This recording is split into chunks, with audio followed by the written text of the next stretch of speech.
Hello everyone, नमस्कार, good evening साथियों। तो दोस्तों, आज की क्लास का जो हमारा डिस्कशन है वो नेक्स्ट बैक्टीरियल डिजीज को लेकर रहने वाला है, क्योंकि आज की क्लास में हम पढ़ने वाले हैं मैस्टाइटिस रोग के बारे में, क्या हम के पशुओं में होने वाला थनैला रोग। देखिए, थनैला रोग से जितनी भी बातें रिलेटेड आती हैं उन सभी बातों को लेकर आज की क्लास में हम पढ़ने वाले हैं, हम डिस्कस करने वाले हैं। क्योंकि थनैला रोग से रिलेटेड जितनी भी बेसिक बातें आती हैं, हमके जितनी भी इससे रिलेटेड एडवांस नॉलेज आती है, उन सभी बातों को लेकर आज की वीडियो में डिस्कस करेंगे। थनैला रोग पशुओं में किस कारण से होता है, क्या इसका रोग कारक है, जब पशु को थनैला रोग हो जाए तो क्या क्या इसके लक्षण दिखाई देते हैं, अगर थनैला रोग हो गया तो इसके उपचार में हमें क्या देना सूटेबल रहेगा, या क्या इसके उपचार में कौन सी औषधि दी जाती है, और इसके परीक्षण के लिए या हमके इसकी जांच के लिए कौन सा टेस्ट किया जाता है। देखिए, इन सभी बातों को लेकर आज की वीडियो में हम डिस्कस करने वाले हैं। तो दोस्तों, चलिए करते हैं शुरुआत नेक्स्ट बैक्टीरियल डिजीज यानी कि मैस्टाइटिस, या हम कहें पशुओं में होने वाला थनैला रोग। यानी कि एक प्रकार से जो थनैला रोग है किसके कारण होता है, बैक्टीरिया के कारण होता है, यानी कि जीवाणुओं के कारण होने वाली बीमारी कौन सी, मैस्टाइटिस। और बैक्टीरिया उसकी भी हम बात करेंगे। सर्वाधिक देख लेते हैं पहले कि जो मैस्टाइटिस बीमारी है सर्वाधिक किन जानवरों में, जैसे गाय, भैंस, भेड़, बकरी, यानी कि सर्वाधिक इन जानवरों को अधिक प्रभावित करती है। ठीक है, अगर इसका रोग कारक अपन देखें, रोग कारक हम कहें बैक्टीरिया, किस बैक्टीरिया के कारण होती है, तो स्टेफाइलोकोकस।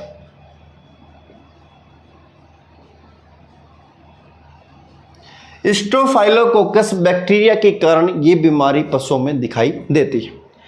या इसके अलावा हम कहें कौन से पशुओं में अधिक दिखाई दे सकती है, ये तो ठीक है गाय, भैंस, भेड़, बकरी में हो रही है। या हम कहें संकर नस्ल के जो पशु होते हैं या क्रॉस ब्रीड जो एनिमल होते हैं उन जानवरों में भी बीमारी अधिक दिखाई देती है। इसके अलावा बीमारी ब्याने से पहले या हम कहीं ब्याने के बाद में भी दिखाई दे सकती है। ठीक है, अगर जैसे मान लीजिए अगर कोई पशु मैस्टाइटिस रोग से संक्रमित हो गया है, अगर उस पशु के दूध का सेवन मनुष्य करता है तो टीबी और ब्रुसेल्ला जैसी बीमारियों की संभावना शरीर में बढ़ जाती है।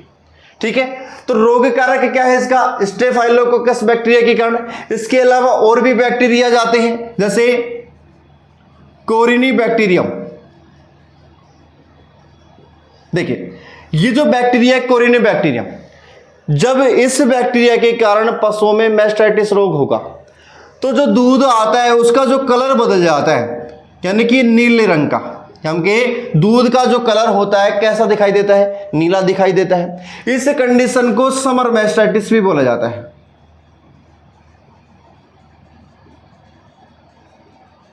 यानी कि इस कंडीशन को हम क्या बोलेंगे, समर मैस्टाइटिस भी इसे बोला जाता है। इसके अलावा से माइक्रोबैक्टीरियम,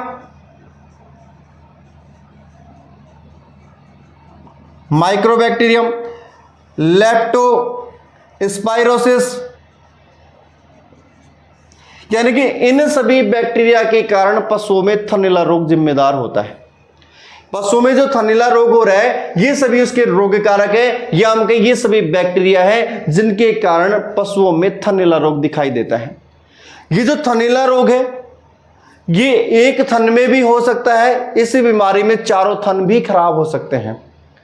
इसके लक्षण जब हम देखेंगे तो लक्षण इसके दो कंडीशन में दिखाई देते हैं, एक तो दिखाई देता है एक्यूट कंडीशन में और एक क्रोनिक कंडीशन में। यदि हम बात करेंगे एक्यूट कंडीशन की, तो एक्यूट जो कंडीशन होती है वो कुछ दिनों की होती है, यानी कि पशु की जो अडर होती है जिसको हम ओरी बोलते हैं वो गर्म हो जाती है, छूने पर गर्माहट महसूस होती है, उसमें स्वेलिंग आ जाती है, और जब दूध निकाला जाता है या हम कहें दूध के स्तर में खारापन आ जाता है। क्यों, क्योंकि उसमें क्षारीयता की मात्रा बढ़ जाती है। और जब एक्यूट कंडीशन की अगर बात करें उस कंडीशन में क्योंकि थनों के अंदर कुछ डेड सेल्स, ब्लड या मृत कोशिकाएं जो होती हैं या हम कहें रक्त का थक्का वहां पर जम जाता है, जब दूध को निकाला जाता है तो दूध के साथ साथ में जमा हुआ रक्त और मृत कोशिकाएं भी बाहर की ओर दिखाई देती है।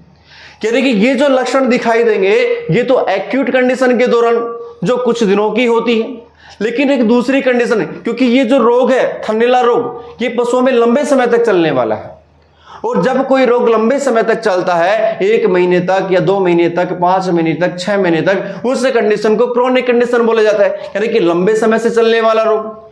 जब क्रोनिक कंडीशन पशुओं में दिखाई देती है, उस क्रोनिक कंडीशन के दौरान उसमें पस पड़ जाती है, क्वार्टर के अंदर बोल दीजिए, यम के थनों के अंदर पस पड़ जाती है, दूध को निकालते तो दूध में चिड़चिड़ापन दिखाई देता है। ठीक है, ये सब क्रोनिक कंडीशन के दौरान। और एक समय ऐसा आता है जब ये बीमारी लॉन्ग टाइम तक चलती है तो अडर के अंदर फाइब्रोसिस हो जाता है, या हम कहें वो जो अडर वाला जो भाग होता है वो सूखकर कठोर हो जाता है, यानी कि वहां पर फाइब्रोसिस की कंडीशन दिखाई देती है। क्या हम कहें जो फाइब्रोसिस की जो कंडीशन है, आयन का बोल दीजिए, या हम कहें जो थनों का है, वो पूरा का पूरा जो गादी होती है वो सूख कर कठोर हो जाती है, हम कहें उसमें फाइब्रोसिस की कंडीशन हमें दिखाई देती है। कि दोनों ही कंडीशन किस दौरान, एक्यूट और क्रोनिक कंडीशन के दौरान हमें लक्षण देखने को मिलते हैं। अगर ये सब स्थिति पशु में हमें दिखाई दे रही है तो क्या क्या हमें इसका उपचार करना चाहिए, क्या ट्रीटमेंट में हमें पशु को देना चाहिए। देखिए, परीक्षण भी किया जाएगा। परीक्षण के लिए हम कहेंगे डायग्नोसिस। जब इस रोग में डायग्नोसिस करेंगे तो इसके लिए कौन सा, कैलिफोर्निया मैस्टाइटिस टेस्ट किया जाता है, जिसे CMT टेस्ट अपन बोलेंगे, कैलिफोर्निया मैस्टाइटिस टेस्ट। इसके अलावा milk ring test, MRT test भी इसके लिए किया जा सकता है। इसकी डायग्नोसिस के लिए किसकी डायग्नोसिस करनी है हमें, थनैला रोग की, इसकी पहचान करने के लिए, यानी कि इसकी कौन सी स्टेज में रोग हो रहा है, यानी कि एक्यूट कंडीशन का है या क्रोनिक कंडीशन का है, इसके लिए कौन सी एंटीबायोटिक अच्छी रहेगी, इसका ट्रीटमेंट भी कौन सा ट्रीटमेंट बेटर रहेगा इसके लिए। चलिए, तो ये तो बात होगी इसके रोग कारक की, कि रोग कारक कौन कौन सा है। स्टेफाइलोकोकस कोरिनेबैक्टीरियम, जिसके कारण नीला रंग हो जाता है, इसे समर मैस्टाइटिस भी बोला जाता है। माइक्रोबैक्टीरियम, लेप्टोस्पायरोसिस, इकोलाई, इस्टेरिया, यानी कि इन सभी बैक्टीरिया के कारण भेड़ बकरियों में या गाय भैंस के अंदर कौन सा रोग होता है, मैस्टाइटिस या थनैला रोग दिखाई देता है। और इस थनैला रोग के कारण पशुपालक अधिक रूप से क्या रहता है, चिंतित रहता है। क्यों, उसको डर रहता है कि क्या पशु का थन अब खराब तो नहीं हो जाएगा, क्या पशु ठीक हो पाएगा या नहीं हो पाएगा। चलिए, अब इसके अलावा थोड़े से लक्षण और देख लेते हैं डिटेल से कि लक्षण क्या क्या दिखाई देते हैं।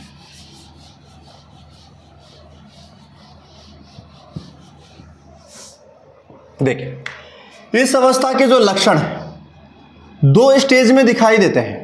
एक तो हमने कहा एक्यूट कंडीशन, कौन सी, एक्यूट कंडीशन। अब देखिए, एक्यूट जो कंडीशन होती है कुछ दिनों की होती है, या हम कहें कुछ दिनों तक ये कंडीशन चलने वाली है एक्यूट कंडीशन। क्यों, क्योंकि इसमें जो लक्षण दिखाई देंगे, जो आयन होता है, आयन गर्म महसूस होता है, या हम कहें जो ओरी होती है, जो अडर होता है, उस पर गर्माहट महसूस होती है और उस पर हल्की सी क्या आ जाती है, सूजन आ जाती है, हम कहें स्वेलिंग वहां पर दिखाई देती है। और दूध में, इसी स्टेज में दूध में क्षारीयता, दूध में क्या बढ़ जाती है, क्षारीयता।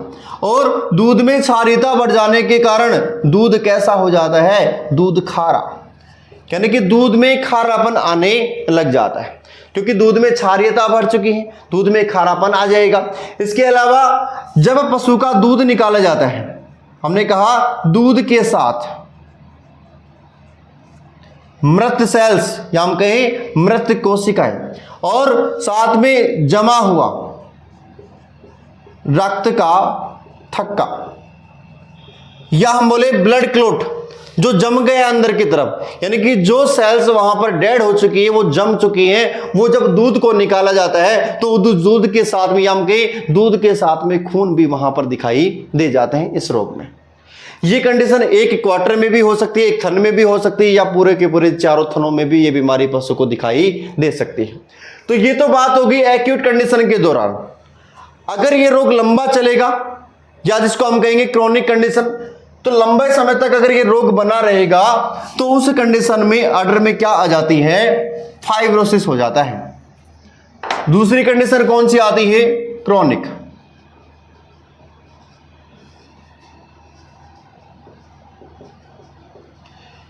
दूसरी कौन सी आती है स्टेज, क्रोनिक कंडीशन।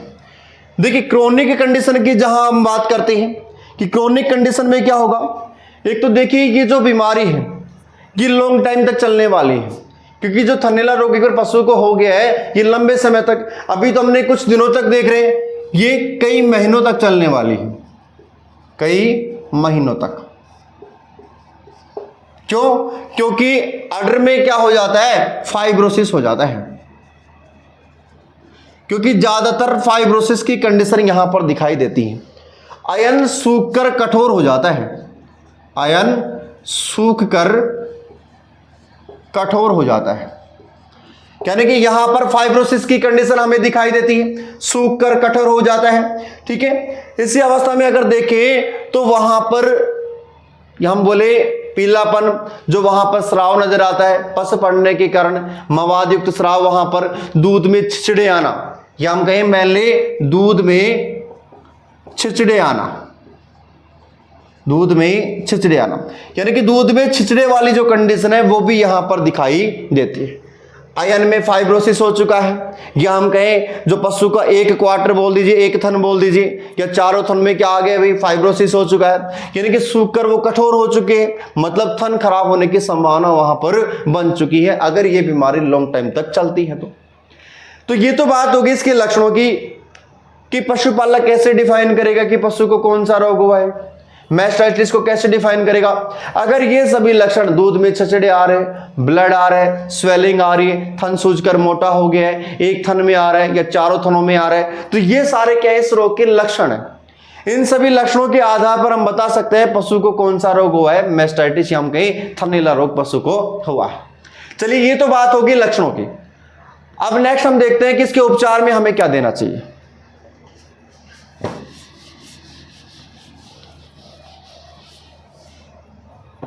नेक्स्ट आता है उपचार। देखिए उपचार की जहां बात आती है, कौन सा रूट यहां पर काम लेंगे। रूट की अगर बात करें तो इंट्रामेमरी,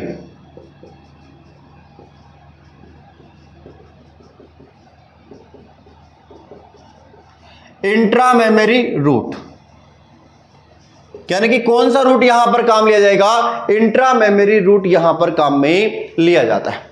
यानी कि इंट्रामेमरी रूट के माध्यम से पशु को थनों के माध्यम से, थन के जो छिद्र होते हैं उनके माध्यम से, उन छिद्रों के माध्यम से पशु को दवा दी जाती है। यहां पर एंटीबायोटिक्स, इंट्रामेमरी रूट में यहां पर एंटीबायोटिक्स, जो एंटीबायोटिक जो औषधियां आती हैं, जैसे इस रोग के लिए कौन सी एंटीबायोटिक बेस्ट रहती है, अमोक्सिलिन।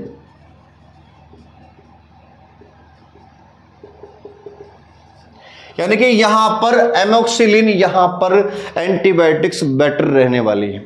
यानी कि मैस्टाइटिस रोग के लिए एमोक्सिलिन का जो एंटीबायोटिक साल्ट आता है वो वहां पर काम में लेना है। इसके अलावा फाइब्रोसिस और साथ में सूजन, क्योंकि इस रोग में सूजन भी आई हुई है, फाइब्रोसिस हो चुका है थनों के अंदर, इसके लिए कोर्टिकोस्टेरॉइड को काम में लेना है,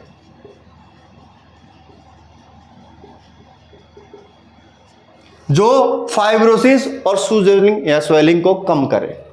कोर्टिकोस्टेरॉइड को काम लेना है। इसके अलावा NSAIDs, non steroid anti inflammatory drugs, यानी कि इसकी फुल फॉर्म क्या होगी, non steroid anti inflammatory drugs, यानी कि जो सूजन, बुखार और दर्द को कम करने वाली औषधि यहां पर काम ली जाती है।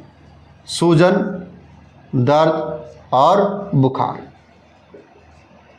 इनको कम करने के लिए जो औषधि काम जाती है उसको नशेड के रूप में काम में लिया जाता है, जो सूजन, दर्द और बुखार को कम करती है। तो ये था ट्रीटमेंट के रूप में इंट्रामेमरी रूट यहां पर काम लेंगे। इसके अलावा एक ट्यूब आती है, ट्यूब का नाम क्या है, पेंडेस्टिन एसएच।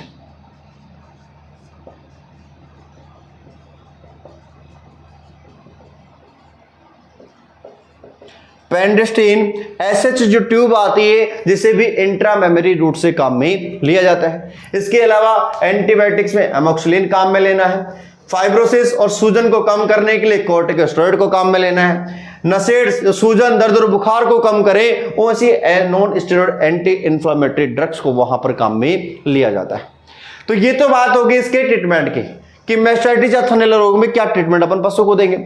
अब इसका थोड़ा सा डायग्नोसिस देख लेते हैं कि ट्रीटमेंट तो ठीक है, डायग्नोसिस के लिए या निदान इसका कैसे करेंगे, निदान, या हम बोले इसको डायग्नोसिस। देखिए डायग्नोसिस के लिए इसमें टेस्ट किए जाते हैं। टेस्ट कौन कौन सा किया जाता है, एक तो आता है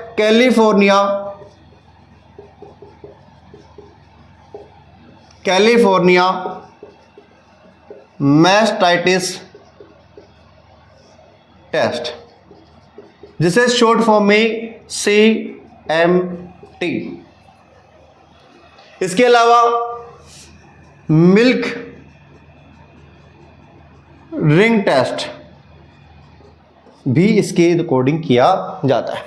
यानी कि ये जो परीक्षण है जो इस रोग में किए जाते हैं, ठीक है। इसके अलावा जैसे मान लीजिए स्ट्रिप कप टेस्ट है, स्ट्रिप कप टेस्ट, यानी इस प्रकार से इसका परीक्षण करने के लिए, इसकी जांच करने के लिए, रोग का निदान करने के लिए ये टेस्ट यहां पर काम में ले जाते हैं। California mastitis, strip cup test, इस प्रकार के परीक्षण इस रोग के लिए किए जाते हैं। अगर फिर भी पशु को थनैला रोग हो चुका है और वो थन ठीक नहीं हो पा रहा है, उस कंडीशन में 5% CuSO4 कॉपर सल्फेट, क्या हम कहें CuSO4 का जो घोल है, या 3% AgNO3 का सॉल्यूशन तैयार करना है। और जिस क्वार्टर के अंदर मैस्टाइटिस हुआ है, क्या पूरे चारों थनों के अंदर हुआ है या सिंगल क्वार्टर में हुआ है, तो वो उसको डालकर उनको नष्ट कर देना है, ठीक है, जिससे कि बाकी के जो थन है वो खराब ना हो, ठीक है। तो ये था दोस्तों आज की वीडियो का हमारा डिस्कशन। इसमें फील्ड के अंदर पशुपालक को बड़ा ही चिंतित रहता है कि उनके पशु को मैस्टाइटिस या थनैला जैसे रोग हो जाने के बाद में उनका सही तरीके से उनका ट्रीटमेंट नहीं हो पाता है, जिससे वो क्या गंभीर रूप से चिंतित रहते हैं। तो आज की वीडियो हमारी उन सभी पशुपालकों के लिए भी है जो ये पहचान सके कि मैस्टाइटिस रोग के कारण क्या क्या लक्षण उनके पशुओं में दिखाई देते हैं, ठीक है दोस्तों। अगर आप चैनल पर नए हो तो चैनल को सब्सक्राइब और बेल आइकन को जरूर दबाएं ताकि आने वाली नई वीडियो का नोटिफिकेशन आपको समय पर मिलता रहे। मिलते हैं नेक्स्ट वीडियो में। Thank you so much.